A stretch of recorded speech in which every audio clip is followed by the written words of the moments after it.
എണിക്ക്. ആ വാ വാ വാ. എവിടേക്കാണ് കുട്ടി എവിടേക്കാണ്? സംസാരിച്ചിട്ട് വാ. എവിടേക്കാണ് പോണ്? ഇവിടെ ഫുള്ള തോട്ടമാണ്. ഞാൻ പിടിക്കില്ല. ഇതാ നോക്കി, ഈ മരത്ത് ഫുള്ളായി ചക്ക നന്നായി കാച്ച് റോഡ് സൈഡാണ് ചക്കമരം.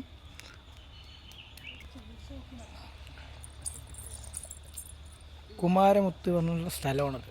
ഫുള്ള പാടങ്ങളും കുറച്ച് ചുരുങ്ങിയ വീടുകളാണ് ഈ സൈഡിലുള്ളത്. അപ്പോൾ ഞങ്ങൾ ഫംഗ്ഷന് വേണ്ടി ഇവിടെ വന്നിരിക്കുകയാണ്. അപ്പോൾ അതിന് കുട്ടി ഇങ്ങനെ നടന്നപ്പോൾ ഞാനൊരു വീഡിയോ എടുക്കാമെന്ന് പറഞ്ഞിട്ട് അങ്ങനെ എടുത്താണ്.